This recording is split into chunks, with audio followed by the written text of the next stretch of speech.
Praise the Lord. प्रभूच्या नावाला मी धन्यवाद देते की पुन्हा एकदा त्या परमेश्वराने त्याचं पवित्र वचन सांगण्याची मला संधी दिली. त्याबद्दल देवबापाचे आभार. आणि मागील व्हिडिओला देखील जवळजवळ 8,000 पेक्षा अधिक लोकांनी पाहिलं, अनेकांनी लाईक केलं, सबस्क्राईब केलं, त्याबद्दल सर्वांचे धन्यवाद. त्याचनुसार याही व्हिडिओला तुम्ही सपोर्ट करावा. आणि आज झावळ्याचा रविवार याविषयी आपण विशेष संदेशाचा पाहणार आहोत. तर यावेळेस मी शास्त्रभाग वाचत आहे. मत्तई कृष्णवर्तमान याचा 21 अध्याय आणि 1 पासून काही वचन आपण पाहणार आहोत. यरुशलेमेत येशूचा जयोत्सवाने प्रवेश. ते यरुशलेमेजवळ आले असता जैतुनाच्या डोंगरापाशी बेतफगे येथवर पोहोचले. तेव्हा येशूने 2 शिष्यांना असे सांगून पाठवले की तुम्ही समोरच्या गावात जा, म्हणजे लागलीच तेथे बांधून ठेवलेली एक गाढवी व तिच्या जवळ शिंगरू अशी तुम्हास आढळतील. ती सोडून माझ्याकडे आणा. आणि कोणी तुम्हास काही म्हटले तर प्रभूला यांची गरज आहे असे सांगा, म्हणजे तो ती ताबडतोब पाठवेल. संदेश त्याच्याद्वारे जे सांगितले होते ते पूर्ण व्हावे म्हणून हे झाले ते असे की सियोनीच्या कन्येला सांगा, पहा तुझा राजा तुझ्याकडे येत आहे. तो सौम्य आहे म्हणून तो गाढवावर म्हणजे गाढवीच्या शिंगरावर बसलेला आहे. तेव्हा शिष्यांनी जाऊन येशूच्या आज्ञेप्रमाणे केले. गाढवी व शिंगरू ही आणून त्यांनी त्यावर आपली वस्त्रे घातली व तो वर बसला. तेव्हा लोकसमुदायातील बहुतेकांनी आपली वस्त्रे वाटेवर पसरली. काही झाडांच्या डहाळ्या तोडीत होते व त्या वाटेवर पसरीत होते. आणि पुढे चालणारे व मागे चालणारे लोक गजर करीत राहिले की दाविदाच्या पुत्राला होसान्ना, परमेश्वराच्या नावाने येणारा तो धन्यवादित, ऊर्ध्वलोकी होसान्ना. तो यरुशलेमेत आल्यावर सर्व नगर गजबजले व म्हणाले, हा कोण? लोकसमुदाय म्हणाले, गालिलातील नासरेताहून आलेला हा येशू संदेष्टा होय. त्यानं या ठिकाणी आपल्याला पाहायला मिळतं मत्तई कृष्णवर्तमान 21 अध्यायामध्ये येशूचा यरुशलेमेमध्ये जयोत्सवाने प्रवेश होत आहे. आणि खरोखर या ठिकाणी आपल्याला पाहायला मिळतं की येशू व त्याचे शिष्य यरुशलेमेजवळ येत असता किंवा त्या ठिकाणी ते जात असताना ज्या वेळेस ते जैतुनाच्या डोंगरापाशी बेतफगे येथवर पोहोचले, त्यावेळेस येशूने आपल्या शिष्यांपैकी 2 सांगितले की तुम्ही समोरच्या गावामध्ये जा आणि त्या ठिकाणी गेल्यानंतर तुम्हाला त्या ठिकाणी एक बांधलेली गाढवी व तिचे एक शिंगरू त्या ठिकाणी आढळेल आणि ते सोडून तुम्ही माझ्याकडं घेऊन या. असं ज्यावेळेस येशूने आपल्या शिष्यांना सांगितलं त्यावेळेस ते तसे करण्यासाठी निघाले प्रियानो. आणि पुन्हा प्रभू येशूने त्यांना सांगितलं की तुम्ही ते सोडून आणत असताना जर तुम्हाला कोणी काही म्हटले, काही बोलले किंवा काही विचारलं तर एवढं सांगा की प्रभूला ह्याची गरज आहे. खरोखर प्रियानो, ज्या वेळेस आपल्याला एखाद्याची जर काही गोष्ट घ्यायची असेल, जर त्या व्यक्तीशी आपली ओळख नाही, काहीच नाही, तर आपण असंच कुणाच्या वस्तूला हात लावू शकत नाही. परंतु तरी देखील हे जे काही घडत होतं हे सर्व अगोदरच लिखित होतं प्रियानो. आणि म्हणून प्रभूला माहिती होतं की पुढे काय होणार आहे ते. आणि म्हणून प्रभूने अगोदरच शिष्यांना सांगितलं की तुम्ही जाऊन ती गाढवी व ते शिंगरू जे आहे ते सोडून तुम्ही माझ्याकडे आणा. आणि ज्यावेळेस लोक तुम्हाला काही विचारतील त्यावेळेस सांगा की प्रभूला ह्याची गरज आहे. ज्यावेळेस तुम्ही हे शब्द बोलाल त्यावेळेस तो व्यक्ती ते ताबडतोब तुमच्याकडे सोपवून देईल.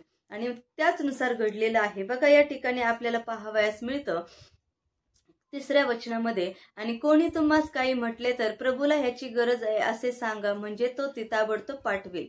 संदेश त्याच्याद्वारे जे सांगितले होते ते पूर्ण व्हावे म्हणून हे झाले ते असे की. बघा या ठिकाणी देवाचं वचन आपल्याला सांगतं की प्रभूने जसं शिष्यांना सांगितलं होतं त्यानुसार त्यांनी केलं. आणि ज्यावेळेस ते गाढव किंवा ते शिंगरू सोडण्यासाठी गेले त्या ठिकाणी त्या लोकांनी विचारलं असता त्यांनी म्हटलं की प्रभूला ह्याची गरज आहे.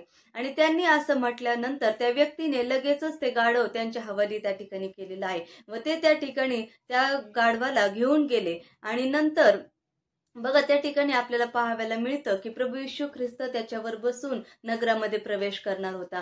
परंतु प्रियानो, त्या अगोदर एक महत्वाची गोष्ट ही आहे की गाढव जर आपण साधारणरित्या पाहिलं तर कोणाकडे असतं? कुंभाराकडे असतं. आणि जर आपण पाहिलं तर कुंभारासाठी गाढव हे त्याच्या उपजीविकेचं साधन होतं प्रियानो. परंतु ज्या वेळेस त्याला सांगण्यात आलं की प्रभूला ह्याची गरज आहे त्यावेळेस त्यांनी कसलाही विचार न करता ते प्रभूला सोपवून देण्याची तयारी दाखवली। बघा, ज्या वेळेस ते गाढव त्याच्याकडे असेल प्रियानो, त्याला स्वतःचं काम करण्यासाठी किंवा जे काही कुंभार मडके घडवत आहे, जे पात्र घडवत आहे, ते घडवण्यासाठी जी माती त्याला आणावी लागते ती देखील ती त्या गाढवावरून आणत असेल। त्यानंतर ते पात्र बनवल्यानंतर बाजारात घेऊन जाण्यासाठी देखील तो त्याच गाढवाचा उपयोग करत असेल प्रियानो। परंतु ज्या वेळेस त्याला समजलं की प्रभूला ह्याची गरज आहे, त्यावेळेस त्याने कसलाही विचार न करता ते प्रभूला देण्यासाठी तो तयार झालेला आहे। बघा, या उदाहरणातून आपल्याला हे पाहायला मिळतं, हे शिकायला मिळतं की प्रभूला आपण जे काही आपल्याकडे मौल्यवान आहे ते आपण देण्यासाठी तयार व्हावं प्रियानो। खरोखर परमेश्वराची इच्छा ही आहे की आपल्या जीवनातलं जे उत्तम आहे, जे चांगलं आहे ते आपण परमेश्वराला द्यावं। जसं या व्यक्तीने जे काही त्याचं उपजीविकेचं साधन होतं ते त्यांनी प्रभूसाठी देऊन टाकलं, तसं आपण देखील आपल्या जीवनामध्ये जे मौल्यवान आहे, जे आपल्यासाठी महत्वाचं असं वाटतं ते आपण प्रभूला देण्यासाठी तयार व्हायला पाहिजे प्रियानो। कारण परमेश्वर त्याद्वारे आपलं जीवन आशीर्वादित करत असतो। आणि म्हणून या ठिकाणी आपल्याला पाहायला मिळतं की त्या मनुष्याने ते जे गाढव आहे ते प्रभूला देण्यासाठी तो तयार झाला। मग आज प्रभूला देखील आपल्याकडून कशाची गरज आहे, कसली अपेक्षा आहे, हे आपण प्रत्येकाने जाणून घेतली पाहिजे। आणि जी चांगली गोष्ट आहे आपल्यामध्ये, जी उत्तमातलं उत्तम आहे ते आपण प्रभूला देण्यासाठी तयार व्हायला पाहिजे। मग आपण परमेश्वराला काय देऊ शकतो प्रियानो? अनेकदा आपण विचार करतो तो फक्त पैसा अडक्याचा, की पैसा आपण देवाच्या सेवेसाठी देतो, हे तितकंच महत्वाचं नाही प्रियानो। पैसा देखील देणं गरजेचं आहे, परंतु त्याचबरोबर जर सगळ्यात महत्वाची मौल्यवान गोष्ट जर कुठली असेल तर ते आपलं जीवन आहे। आणि म्हणून आपण आपलं जीवन परमेश्वराला सोपवून द्यायला पाहिजे प्रियानो। दुसरी महत्वाची गोष्ट म्हणजे आपला वेळ आपण परमेश्वराला देणं गरजेचं आहे। बघा, अनेकदा आपल्याला सर्व कामासाठी वेळ असतो, जगातल्या गोष्टीसाठी वेळ असतो, परंतु देवासाठी किंवा प्रार्थनेसाठी आपल्याकडे वेळ नसतो प्रियानो। परंतु आपला जो वेळ आहे तो आपण परमेश्वरासाठी द्यायला तयार व्हायला पाहिजे। अनेकदा आपण देवासाठी आपण म्हणतो की फक्त दान दशमांश दिला, पैसा अडका दिला तर पुरेसा आहे, परंतु नाही प्रियानो। आपल्या जीवनामध्ये आपलं जीवन किंवा आपला जो मौल्यवान वेळ आहे तो सगळ्यात महत्वाची गोष्ट आहे आणि तो आपण देवासाठी द्यायला तयार असायला पाहिजे। आणि एवढंच नाही तर बघा, अनेकदा अनेक लोकांकडं जे काही तुम्हाला करता येईल ते तुम्ही प्रभूसाठी करायला तयार असायला पाहिजे। म्हणजे सांगायचं तात्पर्य काय की जसं या व्यक्तीने गाढव प्रभूसाठी दिलं प्रियानो, तसं बघा अनेकदा अनेक लोकांकडे मोठ्या मोठ्या गाड्या असतात, 2 व्हीलर 4 व्हीलर असतात, आणि अनेकदा काही सेवकांना त्याची गरज असते सेवेला जाण्यासाठी प्रियानो। जर तुमच्याकडे ते आहे तर तुम्ही सेवेला जाऊन येण्यापुरतं तुम्ही त्यांची मदत करावी, तुम्ही ते द्यावं देवाच्या सेवकासाठी। म्हणजे का तर प्रभूला किंवा देवाच्या सेवकाला त्याची काय असते, गरज असते, आणि म्हणून आपण ते करण्यासाठी तयार असायला पाहिजे। अनेकदा आपल्याला जर चांगलं गाता येत असेल तर गाणाऱ्यांनी ते प्रभूच्या गौरवासाठी अधिक चांगल्या प्रकारे ते करावं, कारण प्रभूला अशा लोकांची गरज आहे प्रियानो। ज्यांना उत्तम प्रकारे गाता येतं त्यांनी मनापासून देवाची आराधना करावी, चांगल्या रीतीने गीत गाऊन देवाची आराधना करावी, कारण प्रभूला त्याची गरज आहे प्रियानो। अनेकदा आपल्याला चांगल्या प्रकारे बोलता येतं, चांगल्या प्रकारे संदेश सांगता येत असतो, तर आपण तो करावा, तो संदेश देण्याचा प्रभूसाठी देवाच्या गौरवासाठी आपण चांगल्या प्रकारे संदेश द्यावा आणि देवाचा त्याद्वारे गौरव करावा प्रियानो। कारण का की प्रभूला त्याची गरज आहे। आणि म्हणून ज्यावेळेस आपण देवासाठी काही करण्यासाठी तयार होतो त्यावेळेस परमेश्वर आपलं जीवन आशीर्वादित करतो प्रियानो। आणि म्हणून जसं या व्यक्तीला परमेश्वराने मागितलं की त्या गाढवाची प्रभूला गरज आहे आणि त्याने कसलाही विचार न करता ते प्रभूसाठी देऊन टाकलं, तसं आज तुमच्या जीवनामध्ये कुठली गोष्ट जी मौल्यवान आहे, कुठली गोष्ट तुम्हाला अधिक प्रिय वाटते आहे किंवा जे चांगलं आहे, जे उत्तमातलं उत्तम आहे ते देवाला देण्यासाठी तुम्ही तयार व्हा। परमेश्वर त्याद्वारे तुमचं जीवन आशीर्वादित करेल प्रियानो। आणि म्हणून या व्यक्तीचं देखील जीवन परमेश्वरने आशीर्वादित केलेलं आहे प्रियानो, कारण त्यांनी ज्या गोष्टीची देवाला गरज होती ते देण्यासाठी तो तयार झाला। मग पुढे असं म्हटलंय की 4थ्या वचनामध्ये संदेश त्याच्याद्वारे जे सांगितले होते ते पूर्ण व्हावे म्हणून हे झाले, ते असे की सियोनीच्या कन्येला सांगा, पहा तुझा राजा तुझ्याकडं येत आहे, तो सौम्य आहे म्हणून तो गाढवावर म्हणजे गाढवीच्या शिंगरावर बसलेला आहे। बघा या ठिकाणी आपल्याला पाहायला मिळतं की प्रभू येशू ख्रिस्त गाढवाच्या शिंगरावर बसून येत आहे। मग तो का गाढवाच्या शिंगरावर या ठिकाणी बसून येत आहे प्रियानो, तो घोड्यावर का येत नाही?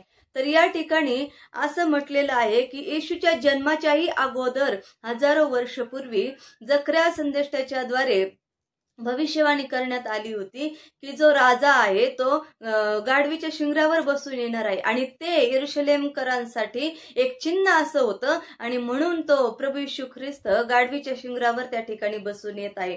आणि म्हणून बघा या ठिकाणी आपण वचन वाचूया, जकर्याचं पुस्तक 9वा अध्याय आणि 9वं वचन।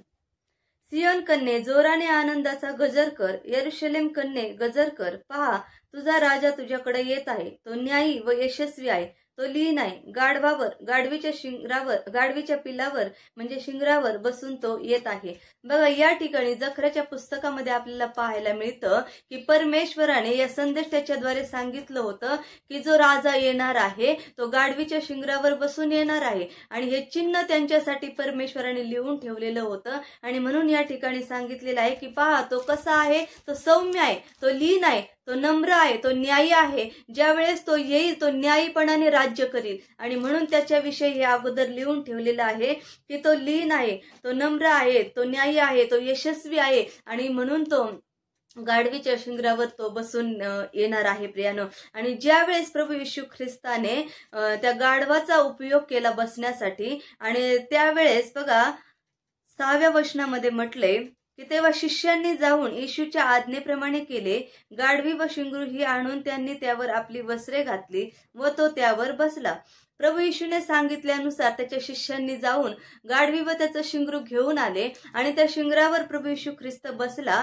त्यावेळेस पहा या ठिकाणी असं म्हटलंय की अनेक लोकांनी 8व्या वचनामध्ये तेव्हा लोकसमुदायातील बहुतेकांनी आपली वस्त्रे वाटेवर पसरली, काही झाडाच्या डाहाळ्या तोडीत होते व त्या वाटेवर पसरीत होते आणि पुढे चालणारे व मागे चालणारे लोक गजर करीत राहिले की दाविदाच्या पुत्राला होसान्ना, परमेश्वराच्या नावाने येणारा तो धन्यवादित, ऊर्ध्वलोकी होसान्ना।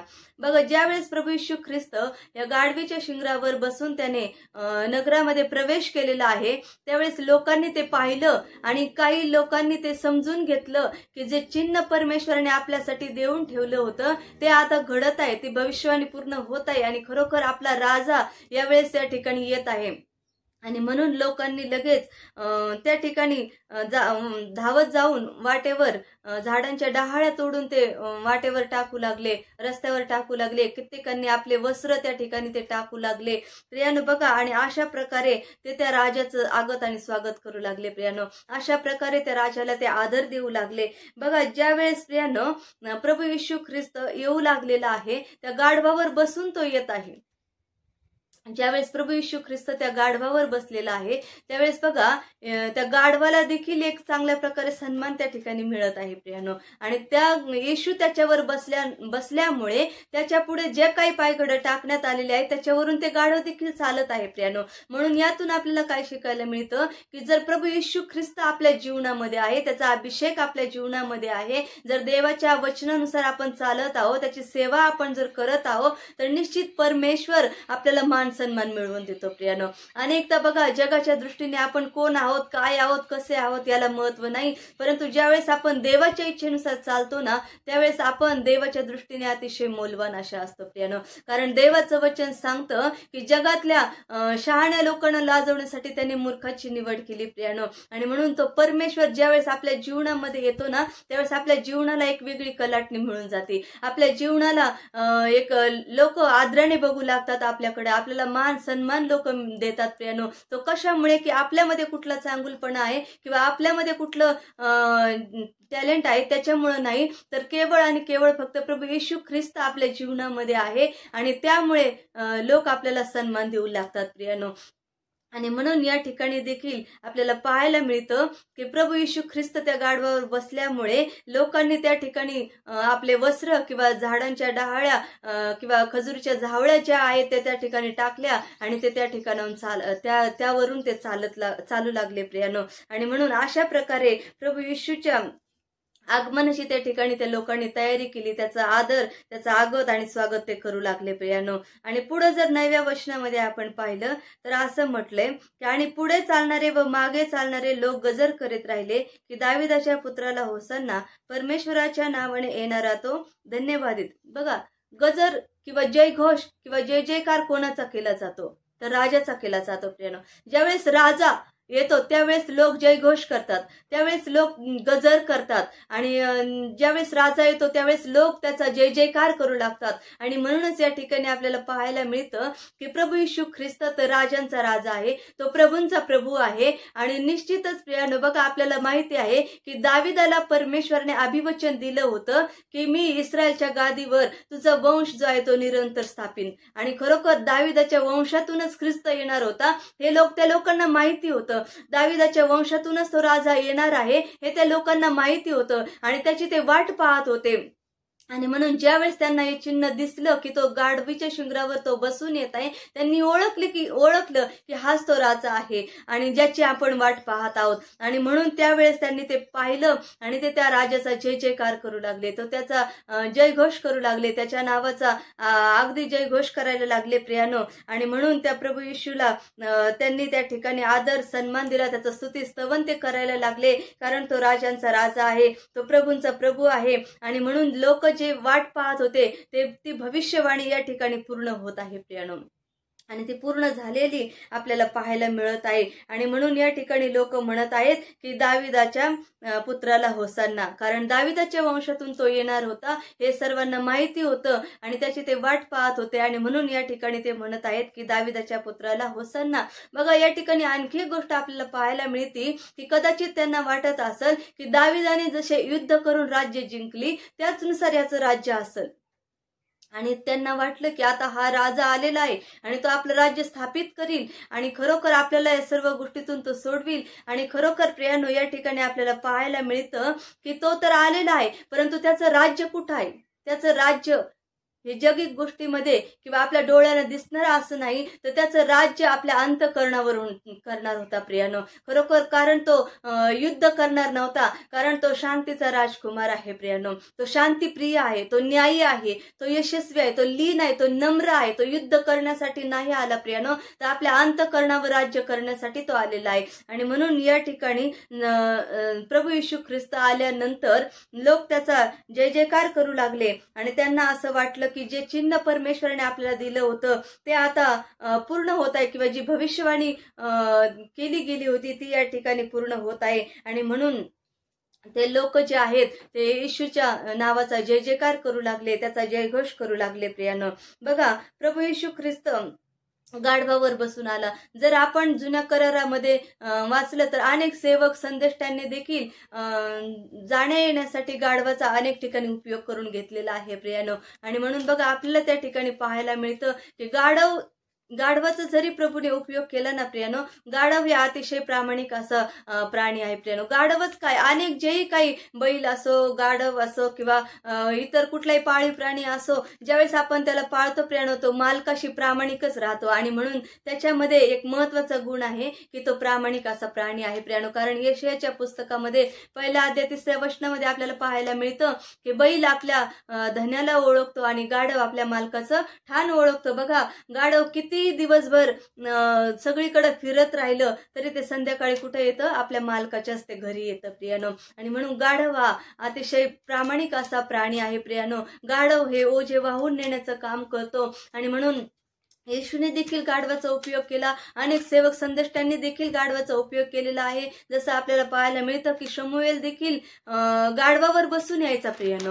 आणि बघा, सेवेसाठी ज्या वेळेस तो यायचा तो गाढवावर बसून यायचा. आपल्याला पाहायला मिळतं की शूनेमकरीण स्त्री ज्यावेळेस तिचा मुलगा मरण पावला त्यावेळेस तिने देखील आपल्या गाढवावर खोगीर घातलं आणि गाढवावर बसून ती आलिशाला आलिशा संदेष्टाला भेटण्यासाठी निघाली प्रियानो, कारण तिला माहिती होतं की आलिशाच्या द्वारे जे काही परमेश्वराने माझ्या जीवनामध्ये महत्कृत्य केलेलं आहे, देवाने मला पुत्र दिलेला आहे आणि आता तो मेलेला असताना देखील तिला माहिती होतं की मी त्याच्याकडे गेल्यानंतर तो येऊन माझ्या मुलाला तो पुन्हा एकदा जिवंत करील प्रियानो. त्या ठिकाणी देखील ती गाढवावर बसून आलिशाला भेटण्यासाठी ती गेलेली आहे प्रियानो.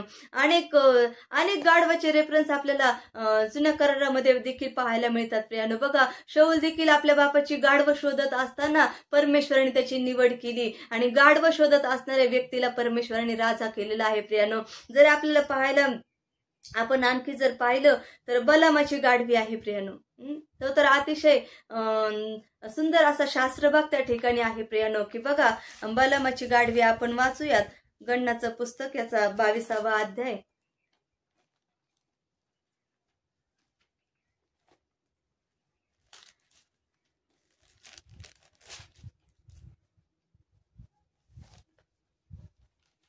गणनाचं पुस्तक याचा 22वा अध्याय आणि 21 पासून काही वचनं मी वाचते. बलाम सकाळी उठला आणि आपल्या गाढवीवर खोगीर घालून मोवाबी सरदारांबरोबर गेला, पण तो गेल्यामुळे देवाचा कोप भडकला आणि त्याला अडविण्यासाठी परमेश्वराचा दूत वाटेत त्याला आडवा आला. बलाम गाढवीवर बसलेला होता आणि बरोबर त्याचे 2 सेवक होते. परमेश्वराचा दूत उपसलेली तलवार हाती घेऊन वाटेत उभा असल्याचे त्या गाढवीने पाहिले. तेव्हा ती वाट सोडून शेतात शिरली. तिला पुन्हा वाटेवर आणण्यासाठी बलामाने तिला मारले. बघा, या ठिकाणी या गाढवाचं उदाहरण आपल्याला या ठिकाणी पाहायला मिळतं प्रियानो, की बलाम जो आहे तो आपल्या गाढवीवर बसून नेहमी इकडे तिकडे जाण्यासाठी तिचा तो उपयोग करायचा आणि या वेळेस देखील तो तिच्यावर बसून निघालेला आहे. परंतु या वेळेस जे त्याचं काम होतं ते अतिशय वेगळं होतं प्रियानो. इस्रायल लोकांना शाप देण्यासाठी त्या मोवाबी लोकांबरोबर तो त्या ठिकाणी जाण्यासाठी निघालेला आहे प्रियानो. आणि ज्या वेळेस तो निघाला त्यावेळेस त्याचं ते कृत्य परमेश्वराला आवडलं नाही आणि म्हणून परमेश्वराचा त्याच्यावर कोप भडकला आणि परमेश्वराचा दूत उपसलेली तलवार घेऊन त्याला मारण्यासाठी त्या ठिकाणी उभा राहिला प्रियानो. ज्या वेळेस तो दूत त्या ठिकाणी वाटेमध्ये उभा राहिला त्यावेळेस तो दूत बलामाला दिसला नाही, परंतु त्या गाढवीला तो दिसलेला आहे प्रियानो. आणि तिला दिसलेला असताना ती त्या ठिकाणी घाबरली. ती त्या ठिकाणी रस्ता सोडून मागे पळू लागली. ती दुसरीकडे पळाली आणि पुन्हा तिला रस्त्यावर आणण्यासाठी बलामाने तिला मारलं आणि हे तीन वेळा घडलं प्रियानो. तीनही वेळेस ती गाढवी जी आहे ती रस्ता सोडून पळत आहे. कारण का, तर तिला ते समजत आहे की याला मारण्यासाठी परमेश्वराचा दूत समोर उभा आहे, परंतु बलामाला काही ते कळत नाही प्रियानो. आणि त्याला असं वाटतं की ही गाढवी अशी का वागत आहे आणि म्हणून तो पुन्हा तिला मारतो प्रियानो. आणि मग बघा, ज्या वेळेस 28 वचनामध्ये आपण वाचूया, तेव्हा परमेश्वराने त्या गाढवीला वाचा दिली. ती बलामाला म्हणाली, मी तुझे काय केले म्हणून तू 3दा मला मारले. बघा, या बलामाने त्या गाढवीला 3 वेळा मारलं आणि पुन्हा एकदा ती गाढवी ज्या वेळेस खाली बसली आणि त्याला वाटलं की तिला मी आता मारावं, ही अशी का करते, आणि त्यावेळेस तो तिला मारायला लागल्यानंतर परमेश्वराने त्या गाढवीला वाचा दिली आणि ती गाढवी त्याच्याशी बोलू लागली प्रियानो. ती म्हणत आहे की मी तुझं काय केलं म्हणून तू मला 3दा मारलं. पुढे ती म्हणते, तू माझी चेष्टा केलीस, माझ्या हाती तलवार असती तर मी आताच तुला छाटून टाकले असते. गाढवी बलामाला म्हणाली, तू सुरुवातीपासून जिच्यावर बसत आलास तीच मी तुझी गाढवी आहे ना, तुझ्याशी मी कधी अशी वागले काय? तो म्हणाला, नाही.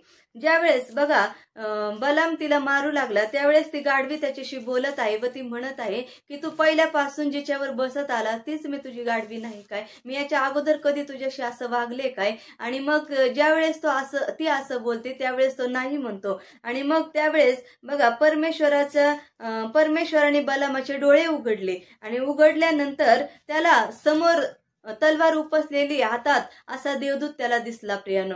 आणि मग बघा परमेश्वर या ठिकाणी ज्यावेळेस परमेश्वराने बलामाचे डोळे उघडले त्यावेळेस त्याला तो देवदूत दिसला. आणि मग नंतर बघा खाली आपण वाचूया की परमेश्वराचा दूत त्याला म्हणाला, तू 3 वेळा आपल्या गाढवीला का मारले? पहा, तुला अडविण्यासाठी मी पुढे सरसावलो आहे, कारण तुझे आचरण मला विपरीत दिसते. मला पाहून ती गाढवी माझ्या समोरून तीनदा बाजूला हटली.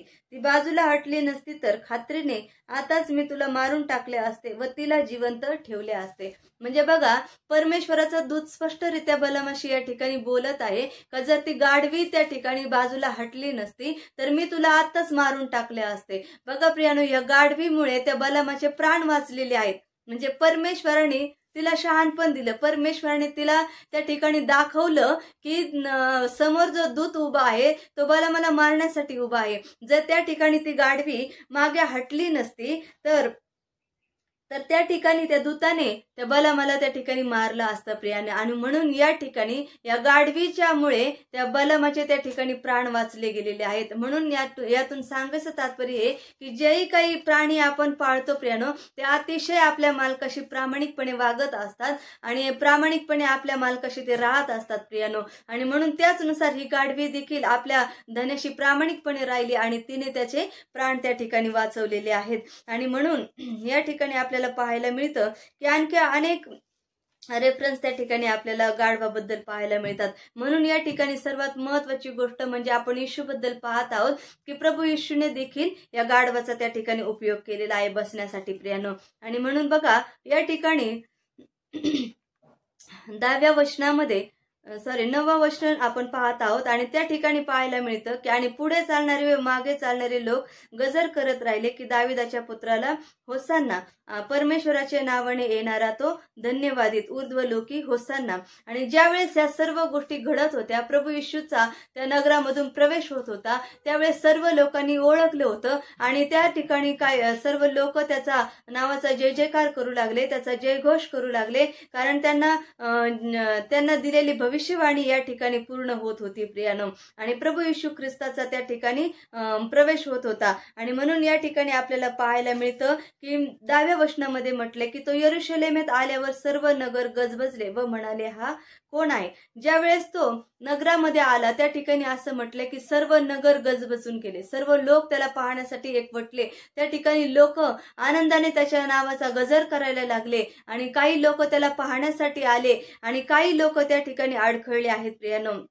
बघा, या ठिकाणी देवाचं वचन आपल्याला सांगतं की तो यरूशलेमेत आल्यावर सर्व नगर गजबजले व म्हणाले, हा कोण? लोकसमुदाय म्हणाले, गालिलातील नासरेथाहून आलेला हा येशू संदेष्टा होय. अनेक लोकांनी त्याचा जय जयकार केला, त्यांनी त्याला ओळखलं, पण अनेक लोकांनी त्याला ओळखू शकले नाही. अनेक त्याच्या बाबतीत अडखळले प्रियानो आणि ते म्हणू लागले की हा कोण आहे? अनेक जण त्याच्याविषयी अशी चर्चा करू लागले की हा कोण आहे? मग लोक म्हणू लागले की तो संदेष्टा आहे, येशू नासरेथाहून आलेला तो संदेष्टा आहे. बघा, एक वेळेस प्रभू येशू ख्रिस्त त्याच्या शिष्यांसोबत असताना असंच प्रभूने त्यांना प्रश्न विचारला होता की लोक मला काय म्हणून म्हणतात. त्यावेळेस अनेकांनी वेगवेगळ्या प्रकारचे उत्तर दिले आणि ते म्हणू लागले की काही म्हणतात तो एलिया आहे, काही म्हणतात तो संदेष्टा आहे. परंतु पेत्रानेच त्याला उत्तर दिलं होतं की तुम्ही जिवंत देवाचे पुत्र आहात, तुम्ही ख्रिस्त आहात. आणि खरोखर प्रियानो, आपल्या प्रत्येकाला त्या जिवंत देवाची ओळख असायला पाहिजे प्रियानो. आणि म्हणून या लोकांनी काहींनी त्याला ओळखलं, परंतु काही लोक त्याला ओळखू शकले नाही. आणि म्हणून या ठिकाणी देवाचं वचन आपल्याला सांगतं की या ठिकाणी ज्यावेळेस बघा लोक त्याचा जय जयकार करत आहेत, त्यावेळेस काही लोक त्याच्याबद्दल अडखळलेले आहेत. आणखी आपल्याला पाहायला मिळतं की बघा, ज्यावेळेस शोमरोन येथील स्त्री बरोबर प्रभूचं संभाषण चाललेलं असताना योहान कृष्णवर्तमान 4व्या अध्यायामध्ये आपल्याला पाहायला मिळतं की त्या ठिकाणी देखील प्रभू येशू ख्रिस्त त्या स्त्रीशी बोलत आहे आणि तिच्याबरोबर बोलत असताना तिला अगोदर ओळखलं नाही, तिला अगोदर समजलं नाही की हा कोण आहे म्हणून. परंतु ज्यावेळेस प्रभूने तिच्या जीवनाबद्दल तिला सांगितलं त्याच वेळेस तिने लगेच ओळखलं की तुम्ही कोण आहात? संदेष्टा. तिने देखील प्रभूला एक संदेष्टा म्हणून त्या ठिकाणी ओळखलं प्रियानो. आणि त्या ठिकाणी ती धावत गावामध्ये गेली आणि तिने लोकांना सांगितलं. बघा, ज्यावेळेस प्रभू येशू ख्रिस्त आला, त्याचं सेवा कार्य करू लागला, चिन्ह चमत्कार करू लागला, त्यावेळेस अनेक लोक त्याच्या मागे जाऊ लागले प्रियानो. आणि अनेकांनी त्याचा स्वीकार केला, परंतु अनेकांनी त्याला नापसंत केलं प्रियानो. आणि म्हणून देवाचं वचन आपल्याला सांगतं की बघा, बांधणाऱ्यांनी नापसंत केलेला धोंडा तोच काय झालेला आहे? कोनशिला झालेला आहे. अनेकांनी त्याला नाकारलं प्रियानो आणि अनेक लोकांची इच्छा नव्हती की त्याने आमच्यावर राज्य करावं, किंवा तो राजा आहे, किंवा तो चांगला आहे, तो देवाचा पुत्र आहे. आणि म्हणून अनेक अनेक लोक त्याच्या विरोधात होते प्रियानो, परंतु त्यांना माहिती नव्हतं की प्रभू येशू ख्रिस्त हाच आपला तारणारा आहे, तोच आपला जीवन देणारा आहे आणि तोच देवाचा पुत्र आहे प्रियानो. आणि म्हणून ज्यावेळेस प्रभू येशू ख्रिस्त आला त्यावेळेस अनेक लोकांनी प्रियानो त्याचं स्वागत केलं आणि आनंदाने त्या ठिकाणी त्याचा